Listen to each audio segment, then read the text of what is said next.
hit like and subscribe. You're watching the Marc Lamont Hill official YouTube channel. You don't mess with a black woman with an attitude. You know? She is over the SMG Speakers Bureau that does so much of the contacting and reaching out and getting our speakers to come in. So Pam, thank you. I love you, girl. Thank you. Love you. And I noticed when I walked up the aisle to see my brother and friend, he has taken over the realm of Rainbow Push from his father, Reverend Jesse Lewis Jackson. Yusef Jackson. Stand up, Yusef. Good to see you, my friend. Love you, brother. Love you, man. And doing a great job, an amazing job, bro. We are blessed to have back with us again one of our members, Dr. Marc Lamont Hill is one of the leading intellectual voices in this country.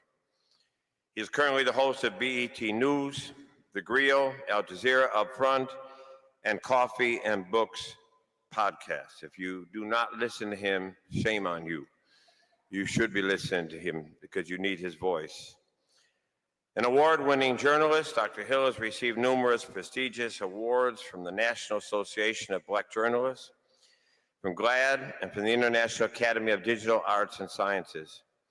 Dr. Hill is a presidential professor of anthropology and urban education at the City University of New York Graduate Center. Prior to that, he held positions at Morehouse College, Temple University, and Columbia University. Since his days as a youth in Philadelphia, Dr. Hill has been a social justice activist and organizer. He has worked on campaigns to end the death penalty, abolish prisons, and release numerous political prisoners. Dr. Hill has also worked in solidarity with human rights movements around the world. He's the founder and director of the People's Educational Center in Philadelphia, as well as the owner of Uncle Bobby's Coffee and Books. Ebony Magazine has named him one of America's 100 most influential Black leaders. Dr. Hill is the author and co-author of 8 books, including the award-winning Beats, Rhythms, and Classroom Life, Nobody, Casualties of America's War on the Vulnerable, and Ferguson to Flint and Beyond. We Still Here, Pandemic, Policing, Protest, and Possibility, Except for Palestine, The Limits of Progressive Politics, and The Schooling Against the Prison. Dr. Hill holds a PhD with distinction from the University of Pennsylvania. His current research and writing explore the relationships between race and culture, politics, and education in the United States and in the Middle East. I want to personally thank Dr. Hill, because in a time when you hear me say this over and over, I feel that there are so many weak voices in the Democratic Party, in churches, mosques, and synagogues, and just around this country, because so many have become afraid of this regime, this fascism that has taken over the White House. He continues to speak truth. He continues to be a voice. He is consistent with his cry for justice and for equity and for equality and for freedom. And he's been willing to pay the cost of what that means in his life. I want to especially thank him this morning because last night, 11:30, he called me and he said, Mike, I don't know if I'm going to make it. He had had severe migraine headaches yesterday and dizziness where he could not even stand up or move. But he said, I'm going to do whatever I can do. He says, you know my love for St. Sabina. And here he is. So please welcome with me my brother and my friend, Dr. Marc Lamont Hill.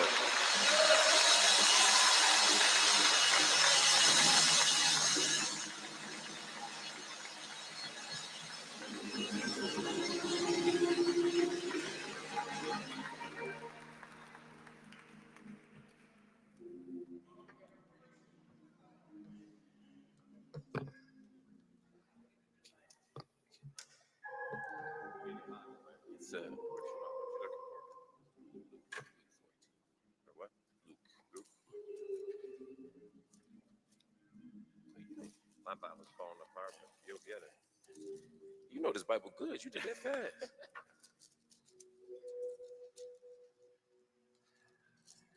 Every head be bowed.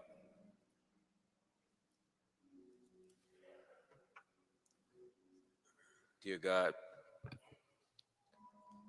I stand before you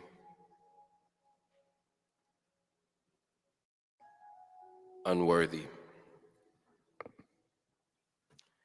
not here because of my gifts, but because of your grace.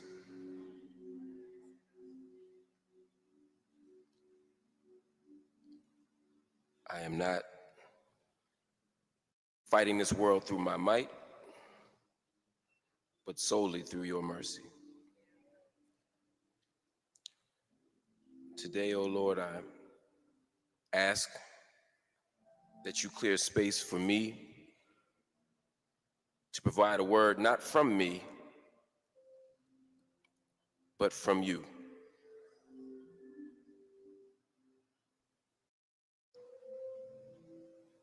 I have studied,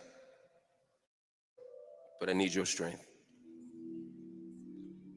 I have prepared, but I need your power. I am willing and I want to, but only you can make me able. Silently now I wait for thee.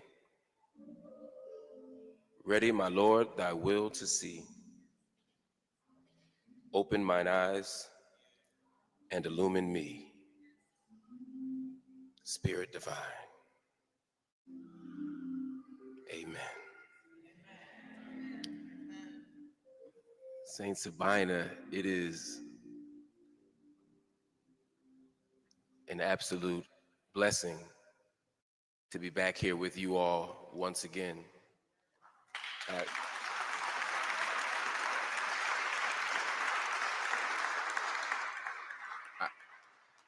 don't think I've ever been invited any place this much.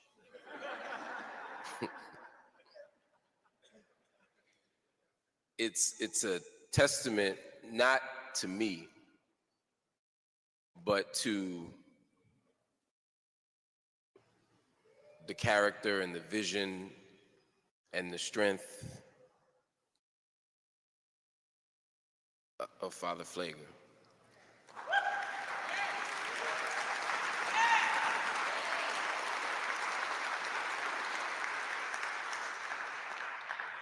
He is a humble man, truly. But he deserves to know, you deserve to know how loved you are.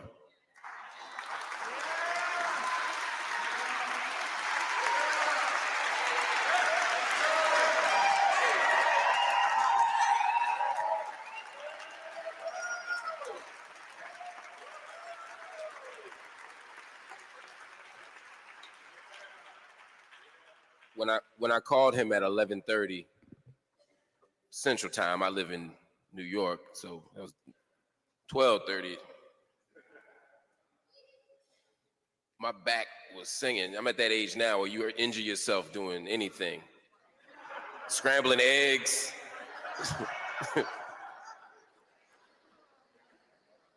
And my back was so bad that I couldn't get off the couch, and I got a headache that I've never had before in my life. And I was dizzy, and I really wasn't sure I could make it. I wanted to go to the hospital, but if I went to the hospital, I definitely wasn't going to make it. You know how they treat us in hospitals. I might just be getting seen right now.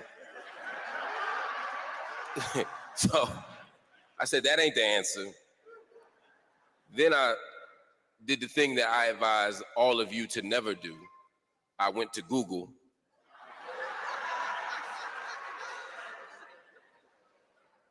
And I found out after about 15 minutes of Googling that I have everything. So I stayed up, I wrote my will, got my affairs in order, And then I prayed. First, I prayed for the Lord to give me the wisdom and clarity to tell Pam that I wasn't going to be able to make it on about 2 hours' notice. I was scared.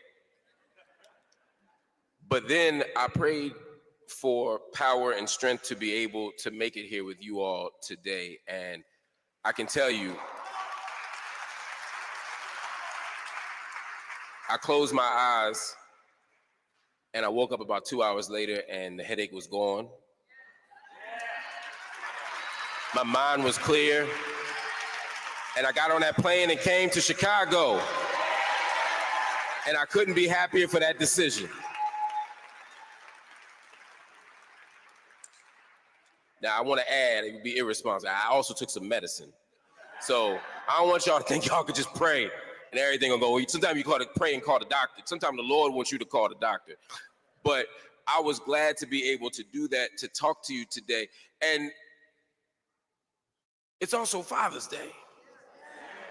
It's also Father's Day. So can we take a moment to just celebrate and honor and love the fathers and the father figures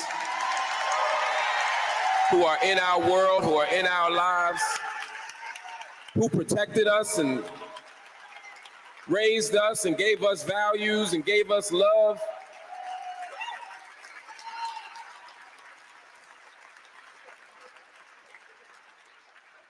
It warms my heart to see that, because sometimes we don't give that love to fathers, and in our community, sometimes they like to frame us as not having fathers, and certainly not having responsible fathers.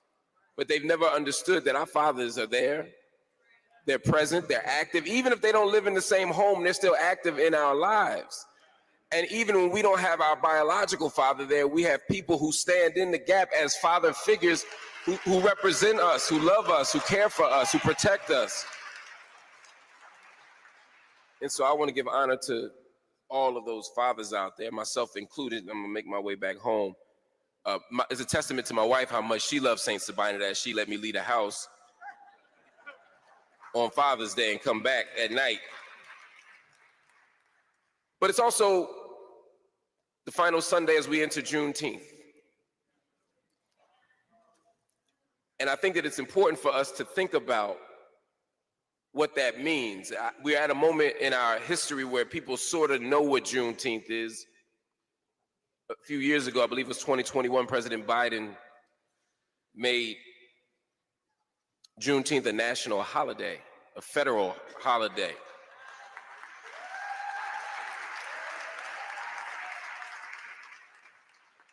And now white folk have heard of it, at least.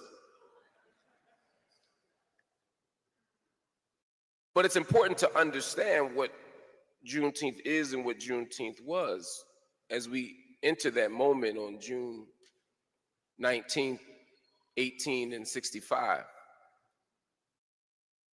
That marked the fulfillment of the Emancipation Proclamation, that marked the end of slavery in the United States, as the history books tell us. It was a moment in Galveston, Texas, of great joy, of great exuberance. It was a moment that was the fulfillment of struggle. But oftentimes in the United States, we don't like to talk about what gets us to the victory. We like to just talk about the victory, and after a while, we like to pretend it wasn't even a fight. We talk about Martin Luther King Jr. Every black person marched with him. Every white person loved him. It's hard to imagine how he was assassinated. And every January when we celebrate his birthday as a federal holiday, the last federal holiday created before Juneteenth, everybody acts like it was a foregone conclusion, as if that wasn't the outcome of years of struggle, of sacrifice, of people putting their lives and their reputations on the line. We pretend that many of the people who now stand next to us, some of whom y'all elected, were on the other end of the struggle arguing that we don't need no king holiday. And some of us forget our own struggle because we ain't teaching it to our children. We singing happy birthday to the Stevie Wonder version, the only one that count. These kids got a new one, I don't even want to talk about that one. But we do the Stevie Wonder version, but strip from it the political reality and the political analysis and the political history that song itself was an engine and an anchor to compel the nation to have a conscience about Dr. King that assassinated our fallen hero. So on Juneteenth, we got to not just celebrate freedom, but we have to assess the cost of freedom. What is the cost of freedom? So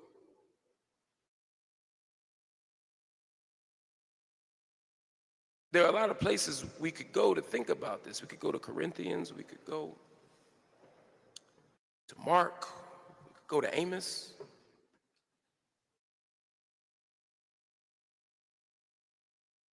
But I went back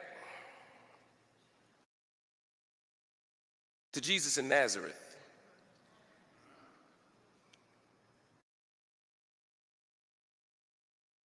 And I'm going to start at 4 and 16 for context. He went to Nazareth where he had been brought up, and on the Sabbath day, he went into the synagogue, as was his custom, and he stood up to read. The scroll of the prophet Isaiah was handed to him. Unrolling it, he found the place where it is written, "The Spirit of the Lord is upon me, because he has anointed me to preach good news to the poor. He has sent me to proclaim freedom for the prisoners and recovery of sight for the blind, to release the oppressed, to proclaim the year of the Lord's favor." This is Jesus' mission. Again, in a world that wants to turn Jesus into a coward,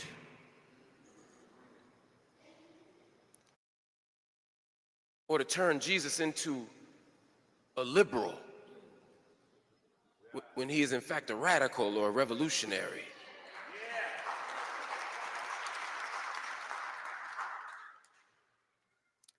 Some of us want to turn him into a prosperity preacher. You get a car, you get a car, you get a car.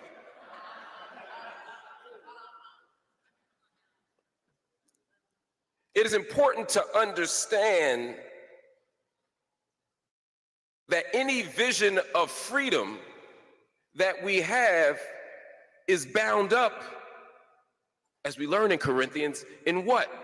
God's love, God's grace, God's mercy. And so if God's love is tied to freedom, then any vision of freedom we have should be about preaching good news to the poor. We'll get there in a moment. The idea, though, is that too many of us in the world today have associated or equated freedom with money. We've associated freedom, even before you get to the money, we've associated freedom with the individual. That to be free is for me to be able to do anything that I want to do. To be free is to be able to walk through the world without accountability. To navigate without having to care what happens to you or to care what happens to you. And that becomes our vision of freedom. Sadly, that's why for so many people, that redheaded thing in DC was actually appealing for a minute. Because they watched that he walked through the world, he wasn't accountable to nobody. He didn't care what nobody thought. He didn't care about what no book said because he ain't read them. He didn't care what no scripture said because he didn't open the book. He didn't care what no law said because he wasn't going to abide by them. But some of us got sucked into that, not because we liked him, but because for us, so often the vision of freedom we have is tied to the freedom of our oppressor. The great Brazilian freedom fighter and theorist Paulo Freire said, "To the oppressed, is to be like. To be is to be like, and to be like is to be like the oppressor." I'm gonna say that again. He said, to be is to be like, and to be like is to be like the oppressor. In other words, we can't even see ourselves outside the lens and the vision of our oppressors. We can only see ourselves through them. And when you can only see yourselves through them, then you're gonna make your choices after them. You're gonna style your life after them. You're gonna do your hair like them. You're gonna want your body like them. You're gonna color your God like them. You're gonna do everything you can to be like them, but that gets you further and further from God.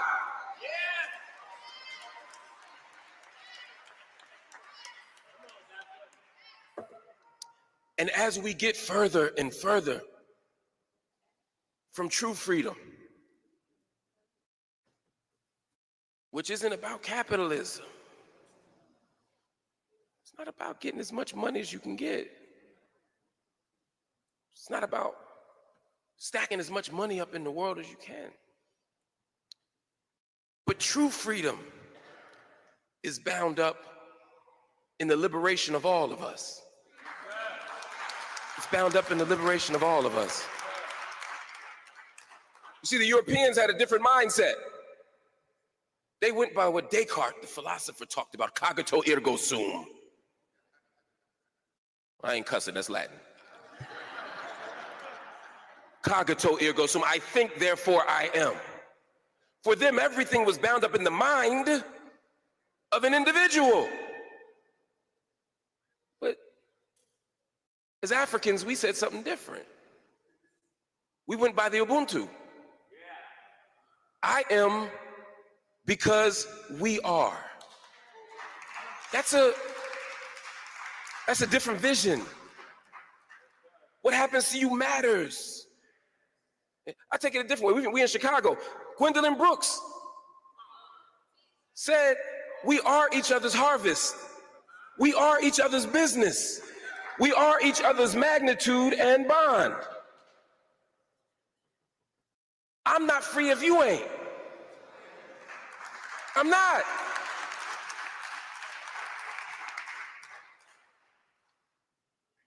But in this moment in history, our freedom is being compromised by people who want you to disconnect your freedom from brown folk. They want you to believe that your world will be better if we kick out the migrants. They coming to you telling you, you will get a job, you will have a bigger house, you have more money in your pocket if you just get rid of these people from Guatemala, if you just get rid of these people from Mexico, if you get rid of these people that don't speak English yet. You ain't got to worry about nothing. And then at the same time, because they ain't the only brown folk, they also tell you, don't worry about that genocide that's happening over in Gaza. Don't worry about that bombing that just happened in Iran. Don't worry about these precious children, because they not yours. But black folk, we ain't never would live by that principle. Everybody's child is ours. Every child is ours. Every baby is ours. Every infant is ours. Every single precious life matters. And we gonna cover them all.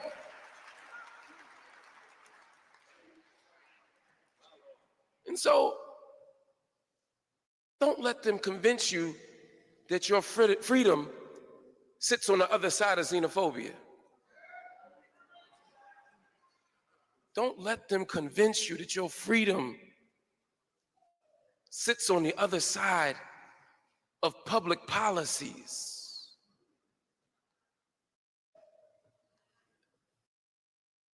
That rely on Islamophobia, that rely on hate. Don't let them convince you that our liberation is anything but tied to a united and connected front.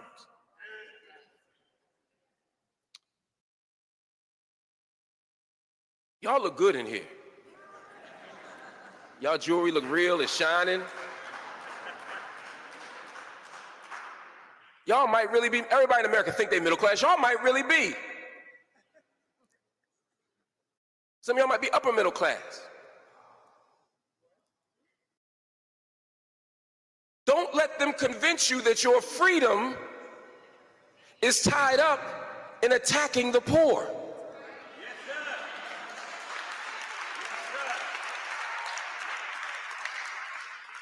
Because what starts to happen when the longer you live on the other side of poverty, the easier it is for you to start to believe the narrative that the difference between you and poor people is just your effort. You just better than, you just work harder than them. You just wanted it more. That's what they say in sports, right? The other team just wanted it. No, the other team had a better quarterback. Y'all know that, y'all lose all the time here. I'm from Philadelphia, so you know.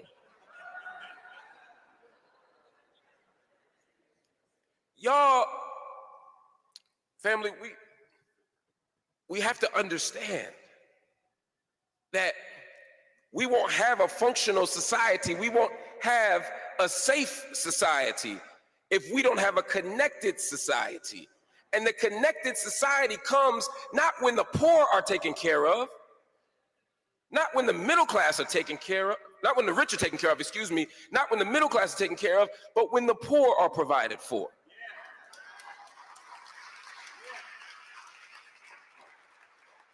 When Jesus says, because he has anointed me to preach good news to the poor, what does it mean to preach good news to the poor? It doesn't mean health and wealth. It doesn't mean prosperity gospel.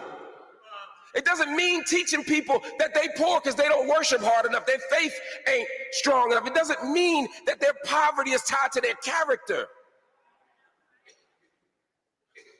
To preach good news to the poor doesn't mean that you stay isolated inside your house of worship, but you never go outside.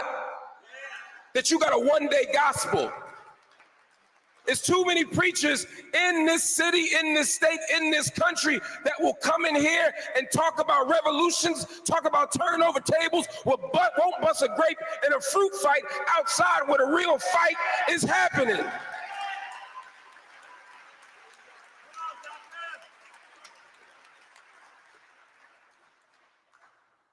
That's why this man is so special.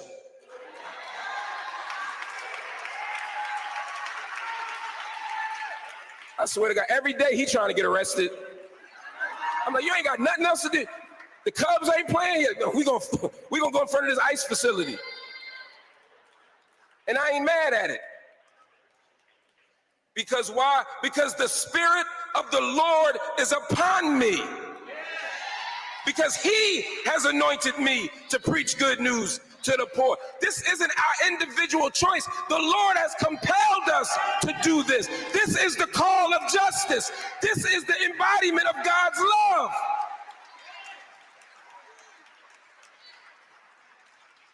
Justice is what love looks like in public.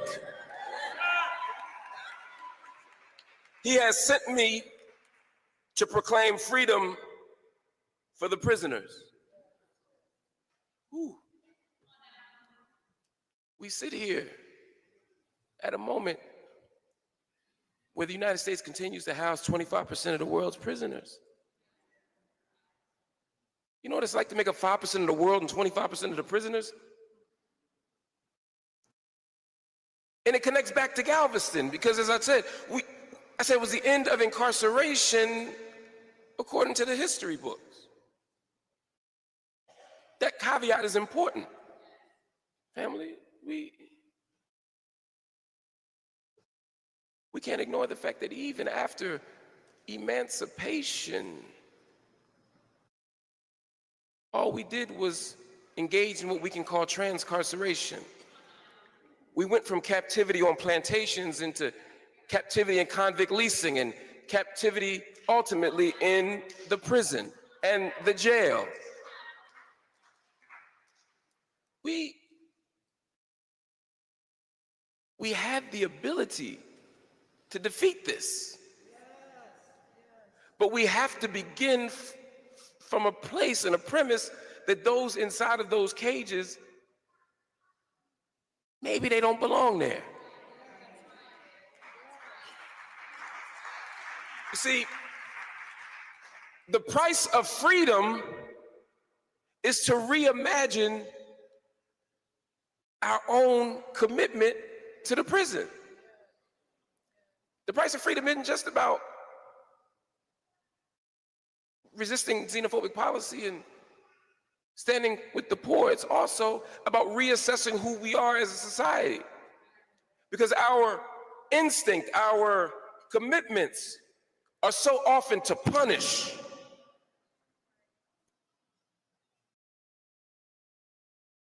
To punish rather than to restore. For the last 50 years, all we've done is punish. Punish, punish, punish. Somebody's on drugs, punish them. Somebody's homeless, punish them. Somebody's mentally ill, punish them. And punishment means the jail. And jails mean correctional officers and courts and police. And so we've created a whole industry around punishment that's so strong that we can't see a world without it. And the problem is, if you only got one tool in your house and it's a hammer, then everything gonna start looking like a nail. So what starts happening is, you see your cousin on drugs. Somebody better get that. He gonna get locked up. Why? Somebody's laying on the street. Oh, they sleep in front of that store. Somebody better call the police. Somebody's having a mental health episode and they fighting and swinging and you see them. Oh, they're gonna be in handcuffs soon. Our only reaction is to incarcerate or to punish. To operate in the spirit of the Lord that is upon us is to say, or rather, it's not to say who did it and how do we punish them, but instead to ask who was harmed and how do we make them whole.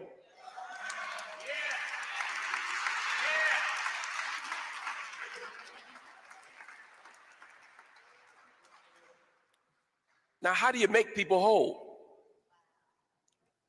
Now, this is where it gets tough. Because all our money go the other way. We taking money out of public schools. We closed so many schools in Chicago. We taking money out of, since 1979, we take money out of mental health. We literally closed the federal mental health facilities, and then people ended up on the street. And then we made it illegal to be on the street. You think that's a coincidence? That is an industry created to promote and help and support the wealthy at the expense of the poor. So, if we are going to really, really invest in this, to proclaim freedom for the prisoners, it's not just to proclaim it, it's to invest in it. We have to support the things that work. We know what works. After school programs work.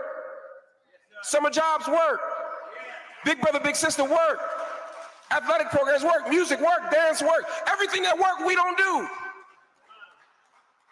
We must ask ourselves why and do something different. I ain't gonna keep y'all long. Listen. To release the oppressed and to proclaim the year of the Lord's favor. It's important in this particular verse. My wife tell me I need glasses every day, and I tell her she's wrong. I hope y'all don't know her. To proclaim the year of the Lord's favor. You see, this was a Jubilee year. This is important to understand for context. This was a year where debt was forgiven. Through God's mercy and grace. Debt was forgiven. Now I'm gonna take this two ways and I'm gonna leave y'all alone. First thing, in this country, we love to help rich people. Hey, don't nobody get more free stuff than rich people. They don't pay no taxes. Y'all pay more taxes than Donald Trump and Elon Musk. We love to get them. You ever see celebrities walk in a restaurant? They be like, the check's on me. Why?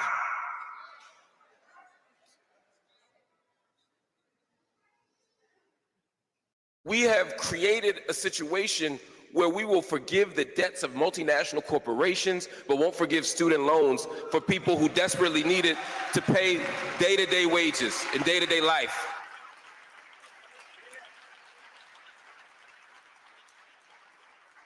We have people who are desperately coming home from prison with high restitution. And I believe in restorative justice, and restitution might be an extraordinary way to think about restorative justice in the absence of the incarceration. But there have to be ways that we create a mechanism where people can get a living wage job in order to pay their restitution, to pay their child support, to pay the debts that they owe. But without that, we don't have a space. And if we don't have a space, then their debt needs to be forgiven. How do we forgive the debt of slavery?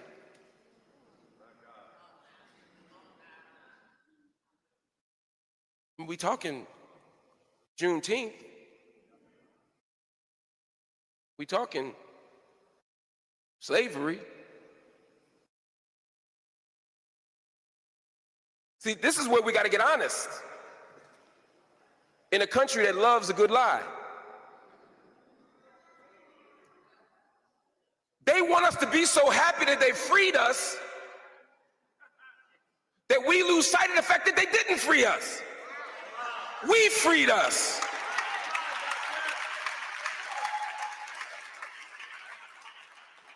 Y'all can celebrate Lincoln, y'all can praise Lincoln, y'all can talk about Lincoln, but the truth about Lincoln, and Lincoln himself says this, is that if I could have kept slavery and saved the Union, I would have. This was not a moral decision by the nation. This was a practical decision. This was a pragmatic decision. And the pragmatic decision to emancipate was directly tied to the work of abolitionists. It was directly tied to the work of enslaved people, more importantly, who fought for themselves, who advocated for themselves, and at some point, as Du Bois teaches us in Reconstruction, picked up arms and were dying on the battlefield right next to those same white men, and they could never go back. You see, don't let them teach you that they freed you. Because if they teach you that they freed you, then you're gonna be waiting for them to free you again. You're gonna be waiting for them to save you again. You're gonna be waiting for them to fight for you again. No, your liberation is tied to you. Your liberation is tied to us. Your freedom is bound up in our ability to fight through the Spirit of the Lord that is upon us.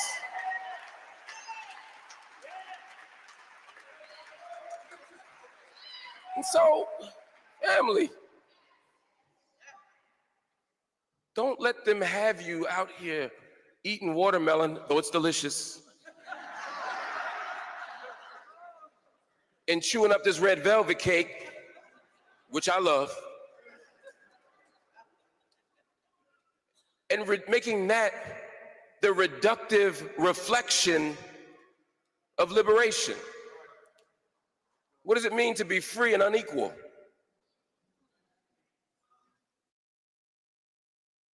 I don't want Juneteenth talk if we don't have reparation talk.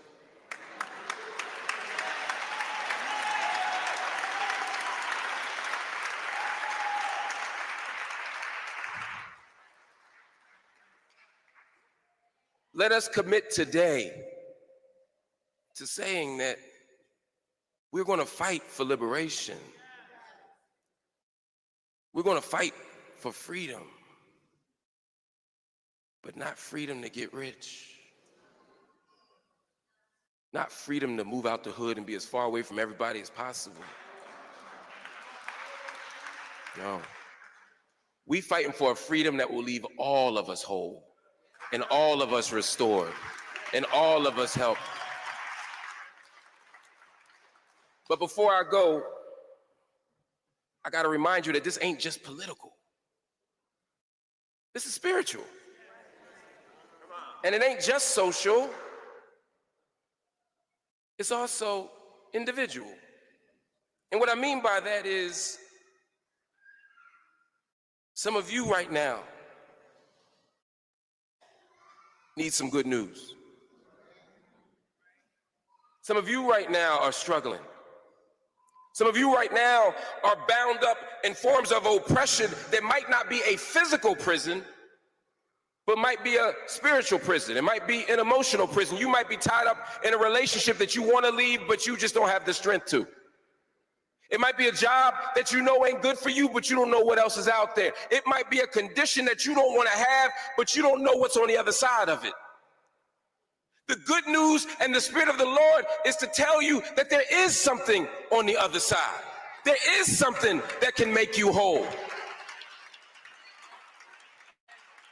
Some of you feel so far from your true self. So far from your, some of y'all been in something that's so messy and so nasty and got you changing yourself, changing your identity, changing your spirit, changing your life. You so far from who you are that you can't see straight.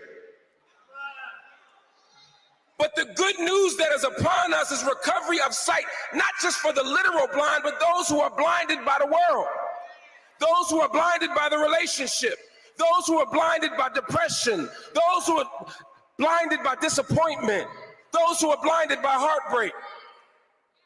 Your sight can be recovered through God's mercy and God's grace. And that Jubilee year that we talking about, that Jubilee year where debt is forgiven through God's favor, it ain't just your electric bill. It ain't just your cell phone bill and your cable bill and your mortgage. It's the debt that so many of us owe to each other. This is the moment today, not tomorrow, not when we leave this church, but right now, at this moment, we can say all is forgiven. We can forgive those who have harmed us. We can forgive those who have trespassed against us. We can give God's grace to those of us in our lives. We can say, Mama, I know you didn't do me right all the time. Daddy, I know you might have not been there the way I wanted you to, but I can forgive you. I can see past it. Just as God has forgiven me, I can forgive you. Just as God has given mercy to me, I can give mercy to you. Just as the blind were made to see, I can now see that God has so much more in store for me than I ever knew I had in store for myself. I can be free. You can be free. We can all be free, all through the matchless, marvelous, and majestic name of our God.